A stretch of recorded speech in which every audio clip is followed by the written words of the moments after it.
Today, we follow Clint Eastwood as he decides to hide as a secret shopper to investigate one of his own stores. But when he hears harsh words from a key employee, Clint has to stop and think. Did he do the right thing when building this empire? This story is not only about frustration at work, but also about the process of finding the true value of a business. Let's see what Clint will do when faced with this surprising truth. Before we start, don't forget to comment and let me know where you are watching this video. If you find it interesting, like and subscribe so you don't miss the next interesting stories. Clint Eastwood, the quiet but immensely wealthy owner of a vast chain of stores, had always prided himself on his success. His name was known in the industry, his stores were filled with loyal customers, and his brand was solidified in the market. However, despite all his achievements, there was one thing Clint had never done: truly observe his businesses from the ground up. One evening, after a long day of board meetings and corporate decisions, Clint sat alone in his office, staring at the latest sales reports and customer satisfaction surveys. Something didn't feel right. He had thousands of employees working for him, each playing their part in the grand operation, but he realized that he had no real sense of what was happening on the front lines. Did his employees truly care about the customers? Were they following the company's core values, or had his empire grown too big to manage with personal touch? With a feeling of unease, Clint came to a decision: he would go undercover. No corporate meetings, no fancy suits, just a plain customer who would experience the store like any other ordinary person. He would get to the heart of it and see what was happening behind the scenes, without the filters or scripts. This wasn't about numbers or reports. This was about real interaction, about understanding the true spirit of his business. The next day, Clint left his mansion early in the morning, carefully planning his disguise. Gone was the sharp suit, the confident demeanor, the reputation of being one of the wealthiest men in the country. Instead, he wore a simple hoodie, jeans, and a baseball cap, carefully pulled low over his eyes. The finishing touch was a pair of dark sunglasses, masking his identity completely. He looked like just another guy out shopping, someone you wouldn't look twice at. Arriving at one of his most prominent stores, Clint felt an odd thrill. This was it, the moment of truth. As he stepped inside, he blended in effortlessly with the crowd of shoppers, unnoticed and anonymous. He couldn't help but feel a little excited. This was his first real chance to see how his stores were running without the usual barriers of his high status. He moved through the aisles with a keen eye, observing the layout of the store, the presentation of products, and most importantly, the behavior of his employees. How did they treat customers? Were they engaged, helpful, and professional, or were they just going through the motions? But then, Clint heard something that made him freeze in his tracks. Clint Eastwood stepped into his store with the same feeling he'd had when walking into a movie set, only this time, he was no longer the director. He was just another face in the crowd. Immediately, a young employee greeted him with an enthusiastic smile, her energy seemingly matching the hustle and bustle of the store. "Good morning, sir. How can I assist you today?" she asked, her tone friendly and professional, or so it seemed at first. She quickly guided Clint to the product display area, eager to show him the latest merchandise, as if this was a routine she performed daily. Clint was impressed by her willingness to help, but something about the interaction didn't sit right with him. As she began introducing the latest products, Clint couldn't shake the feeling that something was off. While she spoke about the features and benefits of the items, there was a noticeable lack of passion in her voice. Her words seemed rehearsed, as though she had said the same thing 1,000 times before, without truly believing in the products she was presenting. There was no spark, no excitement, nothing that would make Clint, as a customer, want to buy. This is strange, Clint thought to himself, silently observing the scene unfolding before him. Why do they seem so disengaged? Why aren't they enthusiastic about what they're selling? As he glanced around, his concern deepened. The store, which he had envisioned as pristine and carefully organized, was anything but. Shelves were cluttered, products were stacked haphazardly, and many items were covered in dust. The display wasn't the immaculate, well-curated showcase Clint had imagined when he built the brand. Instead, it looked more like a store that had long since stopped caring. He paused, trying not to show his growing discontent. His eyes wandered to the other sections of the store, only to see more signs of neglect. A shelf full of broken or mismatched products. An aisle of products that hadn't been restocked for days. And worst of all, customers browsing in a somewhat aimless manner, looking just as confused and unenthused as the employees. The young saleswoman, continuing her pitch, didn't seem to notice Clint's growing discomfort. She continued with her rehearsed lines, trying to steer the conversation towards the most expensive item, in hopes of making a sale. But to Clint, it felt more like a transaction than a genuine customer service experience. There was no warmth, no personal touch, just another exchange of goods for money. As she finished her spiel, Clint noticed the other employees around the store. Some were chatting amongst themselves, completely ignoring the customers, while others stood idle, either looking down at their phones or zoning out. Not a single one of them seemed invested in providing an exceptional experience. Clint couldn't believe his eyes. This wasn't the store he had envisioned, he thought. This wasn't the level of excellence he'd built his brand on. But he didn't speak up. Instead, Clint held his tongue, letting the unease simmer inside him. He knew it was still too early to make any judgments, but the cracks in his business were beginning to show. And it wasn't just the state of the store, it was the culture that seemed to be seeping into every corner, leaving a trail of indifference behind. As the employee turned to fetch another product to show him, Clint let his eyes wander, searching for any sign of life or engagement. But the more he observed, the more it seemed like a dream he'd built was slowly starting to crumble. As Clint Eastwood ventured deeper into the heart of his own store, the atmosphere shifted drastically. The pristine showroom, carefully curated to reflect the brand's values, was a far cry from the back rooms where the real pulse of the company beat. The shiny floors and neat displays of high-end products were nowhere to be found here. Instead, the back area felt raw, chaotic, and unpolished, a stark contrast to the image Clint had built over the years. It was here, amidst the clutter of boxes and stacks of inventory, that Clint's presence remained undetected. Clint had already seen the way customers were treated, but now he was about to witness something much more unsettling, an insight into the inner workings of his own business. Moving quietly through the employee-only section, Clint overheard voices. 2 staff members were conversing nearby, unaware that their words were about to shake the very foundations of Clint's world. He stayed hidden behind a set of shelves, leaning in slightly, every muscle tensed as he tried to make sense of what he was hearing. The voice of the senior employee caught his attention first. It was low and rough, tinged with frustration, as though this was a conversation that had been building for some time. "The company doesn't care about us," the employee said bitterly. "We're just tools in their game. All they care about is making more money. We get the bare minimum in pay and benefits, while they rake in the profits. It's like they don't even see us. We're just a means to an end." Clint's breath caught in his throat. The words felt like a physical blow. No, this can't be right. For all these years, Clint had thought he was doing everything to support his staff. He'd believed that by building a successful business, he was creating opportunities for people, helping them build careers and livelihoods. But this conversation felt like a slap in the face. It was a wake-up call he had never expected. The employee continued, oblivious to the fact that the man who had built this empire was standing only a few feet away. "I mean, we're stuck here.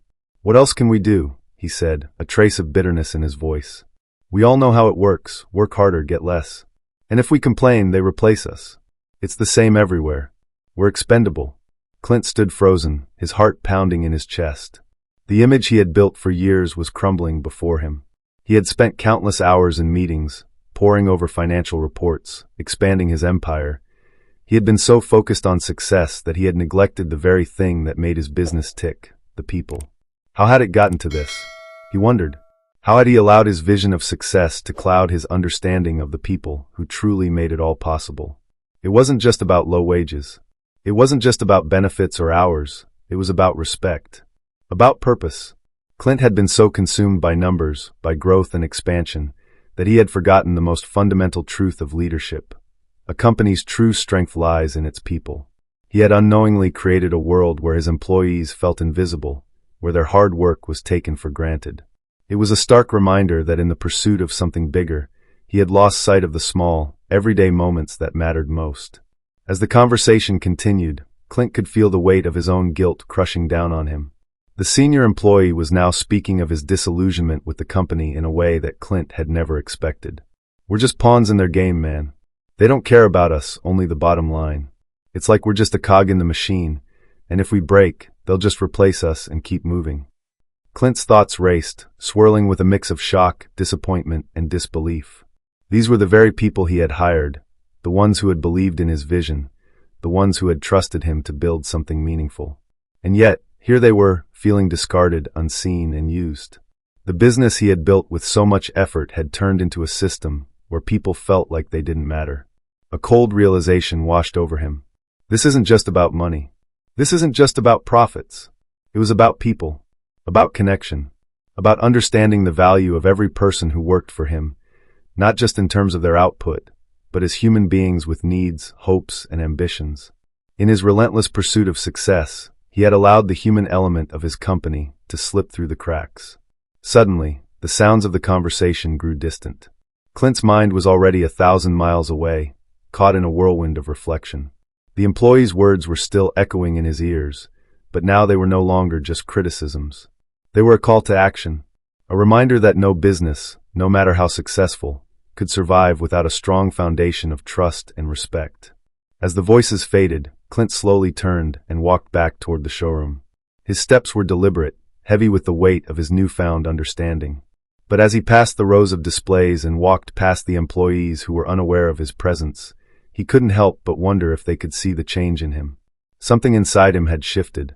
He could feel it deep in his core.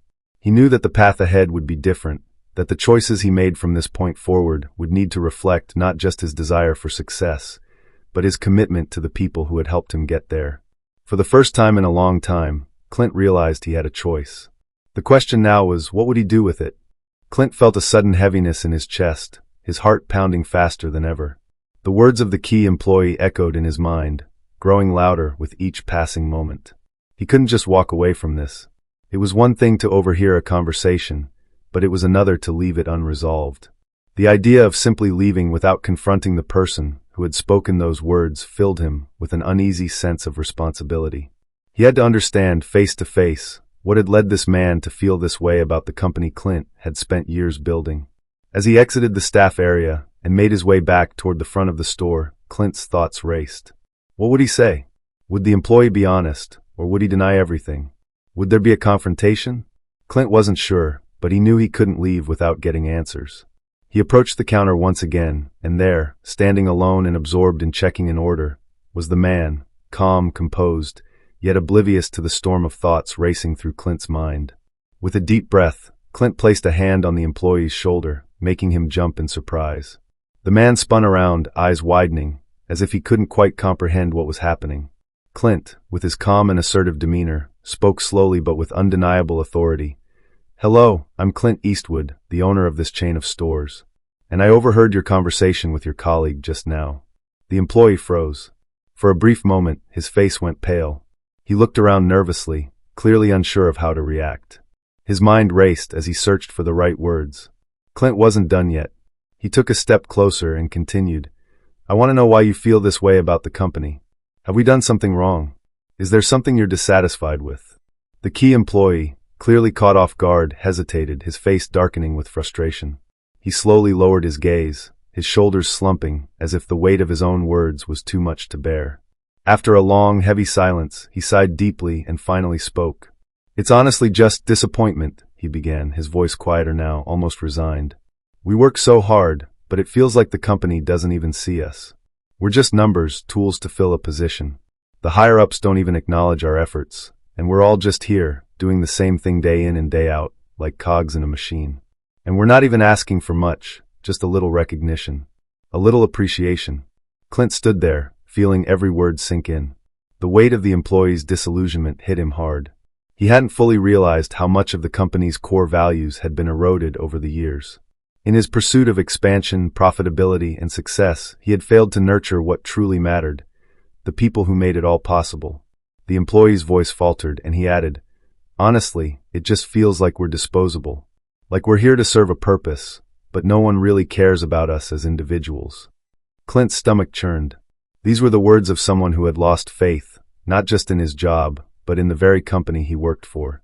The realization hit Clint like a ton of bricks. He had become so focused on the numbers, the growth, and the bottom line that he had neglected the human side of the business, the people who worked tirelessly to make it all happen. He stood there in silence, absorbing the gravity of what had been said. The truth was undeniable. This employee's words weren't just a complaint, they were a call to action. Clint had forgotten something fundamental. Behind every product, every sale, every transaction were the people who brought those things to life. Without them, none of this would matter. The quiet between them seemed to stretch on forever, until Clint finally spoke again, his voice softened but filled with resolve. "Thank you for your honesty," Clint said, his tone genuine. "You've given me a lot to think about. I've lost sight of the very thing that made this company great in the first place, the people. I promise you this, things will change. You and your colleagues won't be forgotten."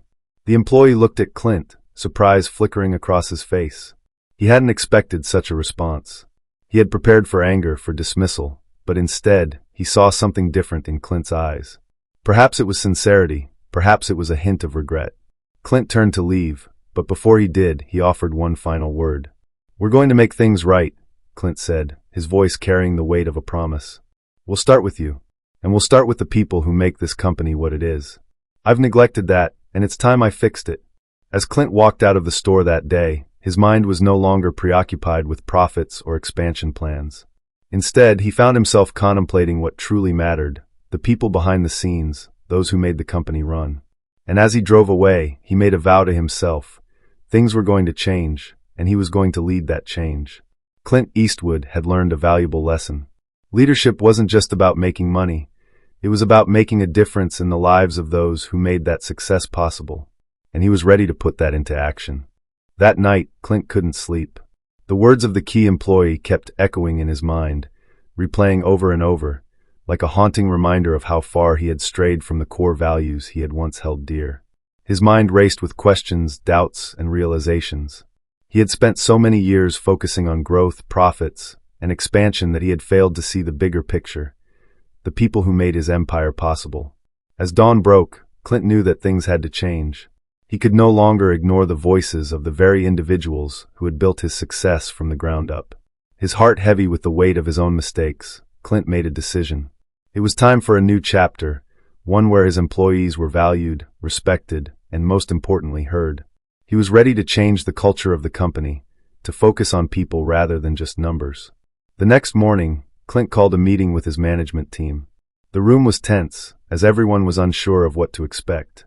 But Clint wasted no time, his voice steady but filled with purpose. He outlined the major reforms he planned to implement: wage increases for employees, improved working conditions, and an open-door policy where employees' voices would be heard loud and clear. No longer would his staff feel like faceless cogs in a machine. They would become the backbone of the company, valued for their contributions and treated with the respect they deserved. "It's time to refocus," Clint said, his eyes scanning the room. "We've been chasing profits for so long that we've forgotten what really matters. Our employees are the heart of this company, and we need to make sure they feel appreciated and supported." From that day forward, things began to shift. Employee morale skyrocketed as they felt seen, heard, and respected.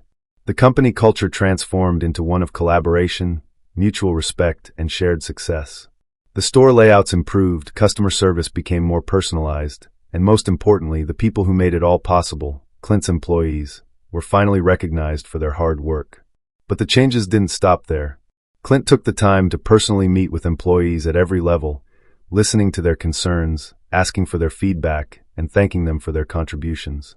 Slowly but surely, the company began to thrive, not just because of the changes in operations or profits, but because the people within it were thriving. Clint had learned a vital lesson. A successful business isn't just about the bottom line. It's about the people who make that line possible. It's about creating a culture of respect, appreciation, and growth for everyone involved. His realization didn't just transform his company, it transformed him too. Clint had stepped out from the shadows of his own oversight and walked into the light of understanding. The company was no longer just a business, it was a community, a family. And Clint was the leader who was willing to listen, to learn, and to change. The story ends with a powerful reminder. Sometimes, to truly understand your worth, you need to listen to those around you. Clint Eastwood did just that. He walked out of the darkness of ignorance and into the light of a brighter, more inclusive future for his company, his employees, and himself. If you enjoyed this story and want to see more inspiring transformations, don't forget to like and subscribe for more. Let us know your thoughts in the comments below. What would you have done if you were Clint?